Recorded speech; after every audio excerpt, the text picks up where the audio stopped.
What's up, Jay? Notice anything different?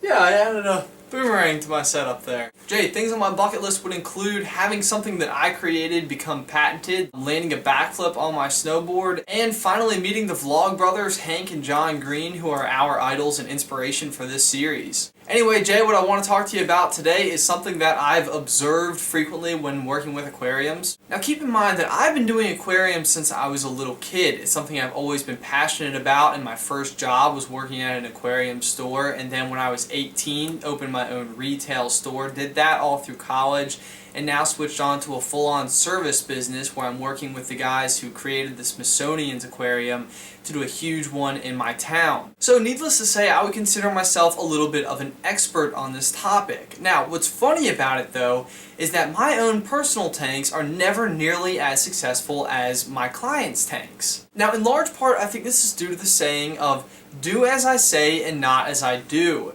Meaning, do what I advise you to do, don't do what you see me doing. Now I know the proper maintenance regimen, the right equipment to use, where you want to keep all your water parameters, but the thing is that I also know that if you don't keep them within those guidelines, nothing's going to implode. But the thing is that my customers don't know that. The way that I explain these systems to them is as if you have to keep it within these stringent guidelines, otherwise you'll have failure. So what happens as a result are these customers who have put all this money into their tanks are so concerned to keep them in good health that they keep them in perfect health. So what happens is that my customers' aquariums end up looking incredible because they're relying solely on my advice. And the thing is, you look at my own tanks where you'd assume that I'm relying on my own advice and you would not get the same end result. Jay, one of the big things that I notice about these two types of people though is that the people who are following my advice would not consider themselves an expert. They're not going to be somebody who would even want to guide another person on how to do it based on their own experiences, despite their tremendous success. Then there's me, on the other hand, who has an extremely strong grasp on the way that things work. However, I've never actually had the proven success as the people I'm giving the advice to have. So Jay, my question of the day is, which end of this would you rather be on? Would you rather be the expert who knows the flexibility of the parameters, or would you rather be the person taking the advice and lives in fear of the parameters, but you have magnificent results? Oh, and by the way, Jay, you may not be able to count to 1 billion, although yesterday I was able to count to 200, as that is the number of subscribers that we have gotten to this point. And I'm just so unbelievably excited to have hit another milestone with this project, Jay.